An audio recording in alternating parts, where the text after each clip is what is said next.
What's going on, everybody? I am out in the woods again looking for some dinner. I'm in a new location, at least for this channel. I've got some friends who own some property that they allow me to forage on, and it's a really nice place to go because there's a mix of habitats. As you can see behind me is a mixed woods deciduous forest like we're kind of accustomed to seeing on this channel. However, behind the camera here is a pine forest or a pine dominated forest. Over here to our left is kind of like a pioneer species area where previously it was grass, and they've allowed, both by planting some stuff and just letting nature take its course, they've allowed the land to kind of return to a natural state. And there's a mix of pine and some apple trees and cottonwood and things like that, along with a whole bunch of different types of briars and all sorts of good stuff. So we're going to mosey around all three of these locations today and see what we can find. I know it's late June, almost July, and there will be milkweed that has popped up kind of everywhere. And there are multiple parts of the milkweed plant that are edible and really, really good. So we're going to look at that for sure and see what else we can find. So come along with me. Let's see what we can see.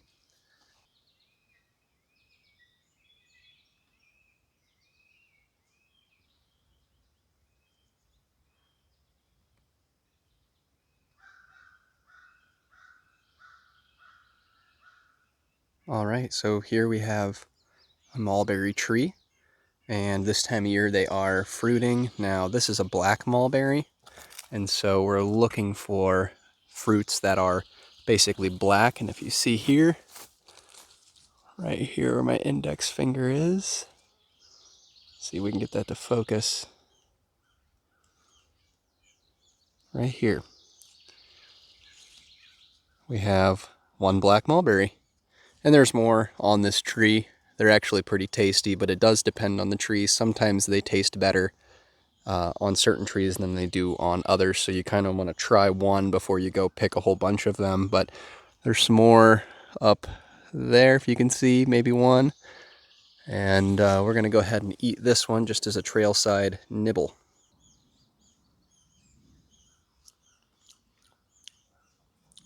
That's a pretty good tree. A little tart, a little tangy, plenty of sweetness. That's a good mulberry. Now here we have a patch of black raspberries. These things are super good. They're way better than even mulberries are. We'll pick a couple of these and eat them. I know that there are more patches of these elsewhere, and so I'm not going to spend a ton of time harvesting these right now, but they are super good.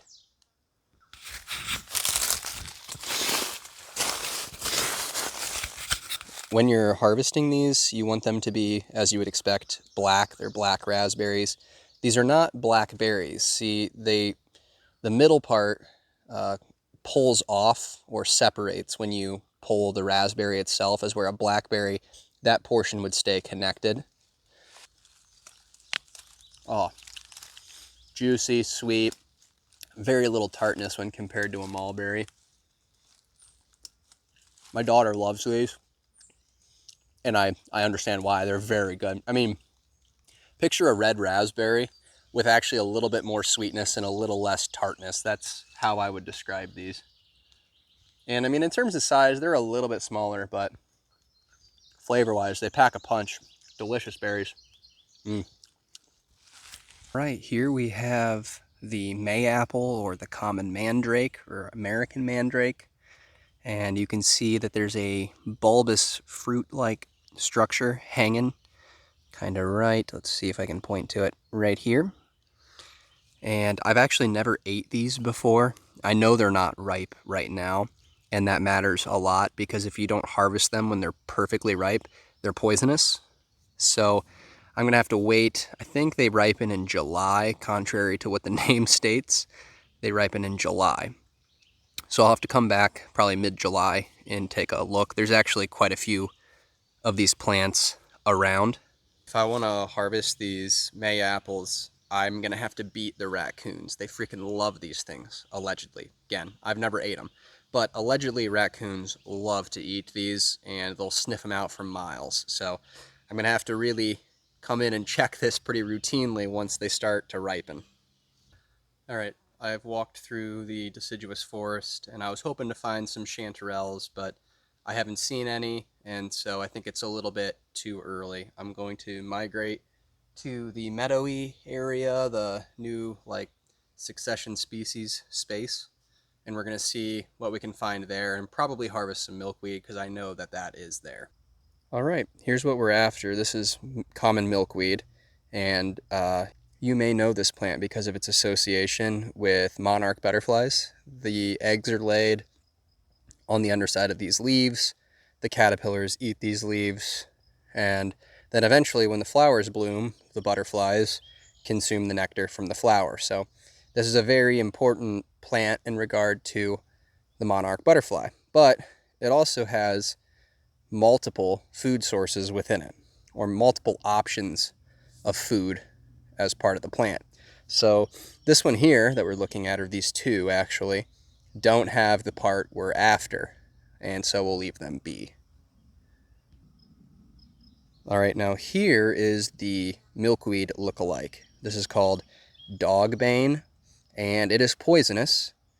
Now you can tell at this stage of growth, it looks kind of, well, it looks quite a bit different. I mean, you have like branches that come off of it, but the leaves you can tell do look rather similar. Let me go pull one of these leaves. All right, so here's our dogbane, and here's our milkweed leaf. They look pretty similar. Obviously, the milkweed leaf is considerably larger, and when they flower, they look exceedingly different, but when they're young, they could be mistaken for one another. And that's a problem because you can eat milkweed when it is just starting to grow as a shoot, like you would asparagus, and so you don't want to confuse the two during that time. But for what we're after today, that's not really an issue, and that'll become pretty obvious. So right here is what we're after. Let's zoom in a little bit. These right here are the unopened flowers of the common milkweed plant, and you can harvest those and cook them like broccoli, and they taste like a more mild version of broccoli, I suppose. They're really good. Just like whenever we harvest anything in the wild, we don't want to take all the flowers from one plant. So if we look at this one here, let me focus. So if we look at this plant here, you know, we have 1, we have 2, 3, and 4. So maybe I would take 2 from this plant. But as you can see, they're quite prolific. We got a whole bunch more right here. Same thing over here. So I'll harvest about half of what I see, and we'll keep moving around.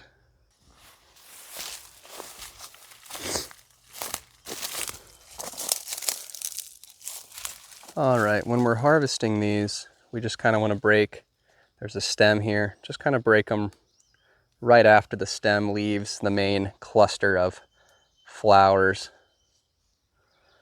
And maybe you can see here the color that they're going to start to become. These still aren't open, but I would never harvest ones that look like this. They're a little bit too far past their prime. But there's more. Oop. There's more back here, over here, some more back there. So we'll just keep harvesting until we have enough to eat tonight for dinner.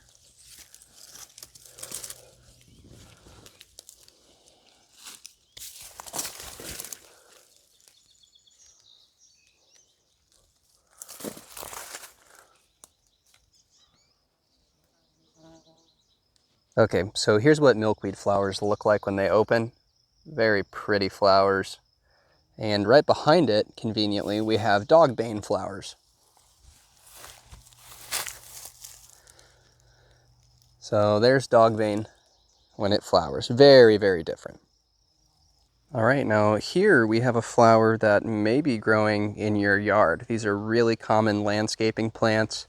They are daylilies. The daylily plant is edible down to the roots, which actually taste like kind of fingerling potatoes.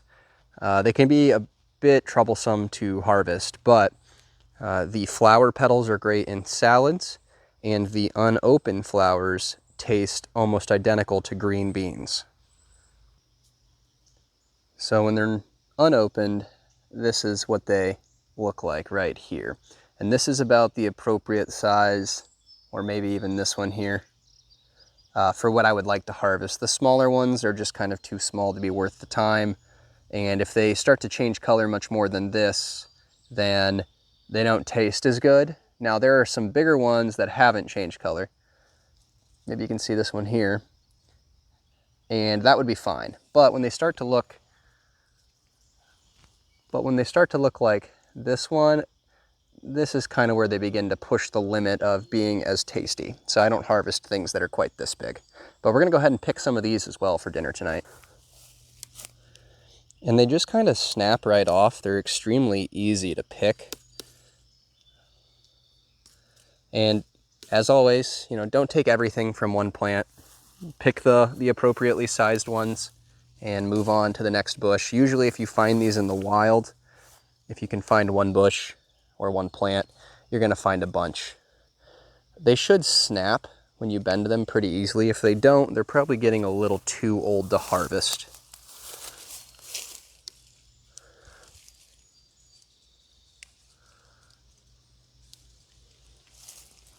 I should probably mention to not confuse daylilies with normal, like variated lilies or lilies of any other kind. Normal lilies are poisonous. They will make you very sick. Daylilies will not make you sick, so know the difference. All right, we got our bag full, and I mean, it's a pretty good sized bag full of milkweed, flower buds, and daylily flower buds. I guess it's a flower bud kind of day. We'll bring those home and we'll prepare those, and I'll kind of show you how to go through that process. With milkweed, there is a little bit of a process you have to go through to make sure that you're not going to have any gastrointestinal upset or whatever. The daylily buds you could eat raw, I think, but I still like to cook those kind of how you would cook green beans. So we'll bring all this back and see how it all turns out.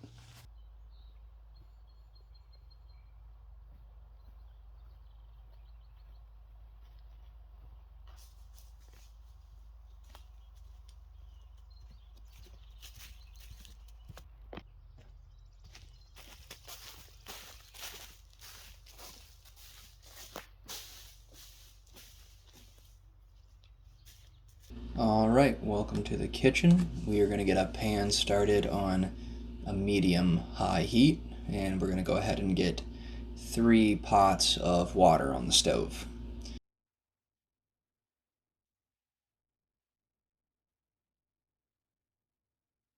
We've got some pork sausage here that we're going to go ahead and throw in our heated pan, and then we will go ahead and start cutting up some onion. Just peeling that and then giving it a nice slice and dice. All right, we got our onions diced up, and we're going to go ahead and throw those in with our sausage. And we're going to add some oregano, some basil,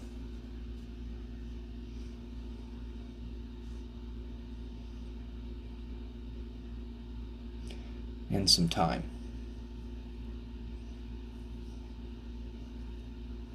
Definitely going a little heavier on the oregano and basil than the thyme, and that's because we're going to kind of make a sauce out of this. We'll add some salt. Ran out of kosher salt, so I think this is just regular iodized salt here. And lastly, some ground pepper. We got some garlic cloves here. We're going to go ahead and peel those and dice that up finely. And we're going to do a quick trip outside to get some greens. I've got butter crunch lettuce here that I started earlier in the spring, and it's kind of coming into its own. We have some kale as well. And I haven't put any pesticides on this kale at all, and it's done surprisingly well. I mean, you can see a few leaves have some damage, but overall, it's really been doing all right. Give all that a wash. And then we're going to add a little bit of cooking wine now that our sausage and onions have cooked up, just to get anything off the bottom of that pan and add a little extra flavor. And now we're going to add some tomato paste. This is kind of eyeballing it for sure. I put in a little bit here, and then we're going to add some water. And we just want to stir that until we start to get what is roughly a pasta sauce consistency, maybe a little bit thinner because we are going to let this simmer for a little bit, and it will thicken as it simmers. So kind of incorporate that in. You can, do this the real way with like fresh tomatoes and everything. You'll see we added some garlic there. You can do this with real fresh tomatoes and, boil them and all that, but it's more time consuming. Here we've got our daylily buds and our milkweed flower buds. And you can see I've got those more or less processed and cleaned up. And we're going to go ahead and get our pots boiling and throw our flower buds in. So we got one pot for the daylily buds and another pot for our milkweed buds. And both of these are going to cook for about the same amount of time, 2 minutes, somewhere in there. We've strained out our daylily buds and we're going to add some butter. And now we're going to add some salt.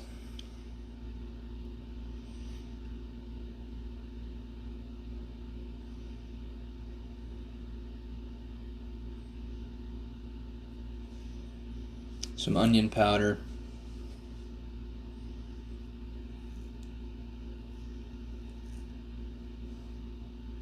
And we're just going to give that a little mix. And then we're going to strain out our milkweed flower buds. This is an important step with milkweed. You actually have to boil it or otherwise it'll make you pretty sick.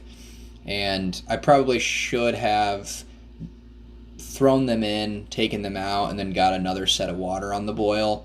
It just, it's extra safe, I guess. And I didn't do that. Nobody got sick after eating this meal, but it's one of those things where I could still taste a little bit of the bitterness that's indicative of kind of the toxicity. So I think it turned out to be a pretty good meal. The homemade pasta sauce was definitely a hit, and you'll get to hear what Emily thought about the two sides as well.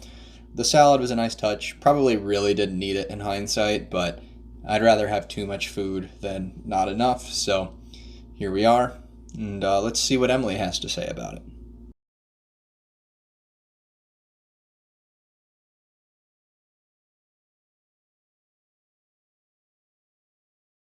All right, Emily, you had a chance to eat the daylily buds and the milkweed buds. What are your thoughts on those two things? So daylily I've had before. They are very comparable to green beans. I love them personally. Today they were a little overcooked, but still delicious. What is this, milkweed? Yeah. The texture, the taste is actually very similar to the Mm-hmm. daylily, but the texture is different. I always try it, didn't eat it all. Wasn't bad, I just wanted to save room for the pasta. Yeah, I think it all tasted pretty good. There was a little bitterness still in the milkweed, and I think if I would have done a second part or quick boil, it would have gotten rid of that completely. But aside from that, yeah, I mean to me the daylily buds are actually better than green beans, even if they're a little overcooked today. I really prefer the taste of them to green beans. So. And the pasta sauce, homemade. Yeah. Yeah, you like that too? I did. Good. I mean, it's gone, so. Yeah.